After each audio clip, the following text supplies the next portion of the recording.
Dear students, हम पढ़ रहे हैं paper first animal physiology and biochemistry और इसके 5th यूनिट बायोकेमिस्ट्री में हमने अभी तक पढ़ा है ग्लाइकोलिसिस के बारे में। आज हम पढ़ेंगे क्रेब्स साइकिल के बारे में। तो क्रेब्स साइकिल, इसको TCA साइकिल यानी ट्राई कार्बोक्सिलिक एसिड साइकिल या इसको सिट्रिक एसिड साइकिल भी कहते हैं। यहाँ पर क्रेब्स साइकिल चित्र में दिखाया गया है और इसमें 8 स्टेप्स या 8 पद दिखाए गए हैं। कुछ बुक्स में इसमें 10 स्टेप्स दिखाए गए हैं, तो यहाँ पर कुछ जगह पर स्टेप्स को कंबाइन करके लिखा हुआ है। तो सबसे ऊपर की तरफ एसिटाइल कोएंजाइम ए, जो कि पायरुविक अम्ल से बनता है, जो कि ग्लाइकोलिसिस का एंड प्रोडक्ट है, तो वह एसिटाइल कोएंजाइम ए में कन्वर्ट होता है। और एसिटाइल कोएंजाइम ए जो है यह सिट्रेट सिंथेटेज एंजाइम की उपस्थिति में और जल का एक अणु उपयोग में लेते हुए यह सिट्रेट में या सिट्रिक एसिड में कन्वर्ट होता है। सिट्रिक एसिड जो है वो 6 कार्बन युक्त है। सिट्रिक एसिड या सिट्रेट एकोनिटेज एंजाइम की उपस्थिति में आइसोसिट्रेट में बदल रहा है।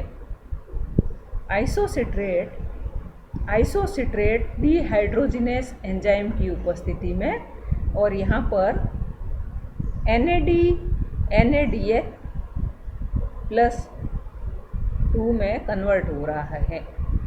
साथ में कार्बन डाइऑक्साइड जो है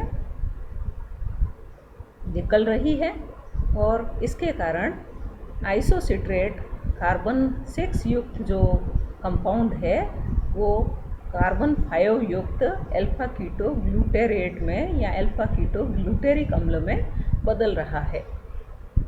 अल्फा कीटो ग्लूटेरिक अम्ल जो है यह अल्फा कीटो ग्लूटेरेट डिहाइड्रोजिनेस की उपस्थिति में और यहाँ पर जो हाइड्रोजन आयंस है वो NAD के साथ में जुड़ रहे हैं।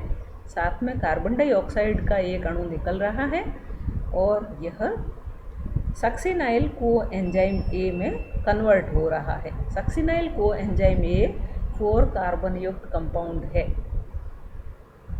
सक्सिनाइल कोएंजाइम ए सिंथेटेज की उपस्थिति में और यहाँ पर GTP में कन्वर्ट हो रहा है। एक फॉस्फेट को यूज में लेते हुए यहाँ पर सक्सिनिक अम्ल का निर्माण हो रहा है और सक्सिनिक अम्ल जो है या सक्सिनेट जो है वो सक्सिनेट डिहाइड्रोजिनेस यानी कि हाइड्रोजन आयंस निकल रहे हैं इसमें से, जिसका उपयोग FADH2 में बदलने में कर रहा है या FAD जो है हाइड्रोजन आयंस को ग्रहण कर रहा है।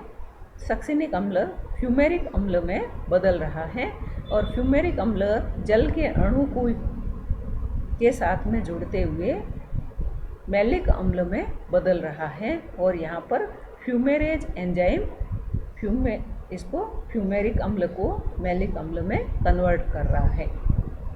मैलिक अम्ल मैलेट डिहाइड्रोजिनेस एंजाइम की उपस्थिति में और यहाँ पर भी हाइड्रोजन आयंस निकल रहे हैं जो कि NAD को NADH2 में कन्वर्ट कर रहे हैं। मैलिक अम्ल ऑक्जेलो एसिटिक अम्ल में कन्वर्ट हो रहा है या ऑक्जेलो एसीटेट में कन्वर्ट हो रहा है। ऑक्जेलो एसीटेट वापस एसिटाइल कोएंजाइम ए के साथ में मिलकर के इस साइकिल को पुनः साइक्लिक फॉर्म में या चक्र के रूप में बदल रहा है। यहाँ पर दिखाया गया है कि कार्बन के कितने जो परमाणु हैं वो उपस्थित है।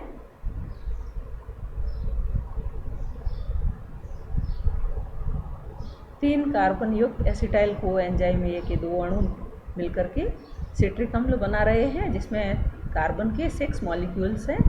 फिर यहाँ पर कार्बन का एक मॉलिक्यूल कार्बन डाइऑक्साइड के रूप में निकल रहा है और 5 कार्बन युक्त संरचना बन रही है और यह 5 कार्बन युक्त जो है इसमें से एक और कार्बन डाइऑक्साइड के रूप में निकल रहा है। तो अंतिम तक जो अंतिम उत्पाद है ऑक्जेलो एसिटिक अम्ल वो 4 कार्बन युक्त कंपाउंड है या 4 कार्बन युक्त यौगिक है। नेक्स्ट है एनर्जेटिक्स या ऊर्जा, जो कि क्रेब्स साइकिल के दौरान बनती है। तो ग्लाइकोलिसिस के दौरान पीछे हमने पढ़ा था कि एटीपी के 8 अणु बनते हैं। पायरुविक अम्ल का जब एसिटाइल कोएंजाइम ए में कन्वर्जन होता है तो 6 एटीपी अणु बनते हैं। टीसीए साइकिल में यानी ट्राई कार्बोक्सिलिक एसिड साइकिल या क्रेब्स साइकिल में या सिट्रिक एसिड साइकिल में 3 NADH बनते हैं और यहाँ पर 18 ATP निकलते हैं। इसी प्रकार से एक FADH बनता है और 4 ATP बनते हैं।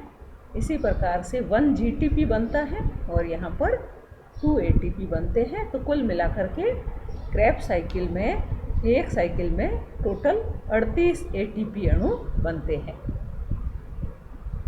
Thank you very much.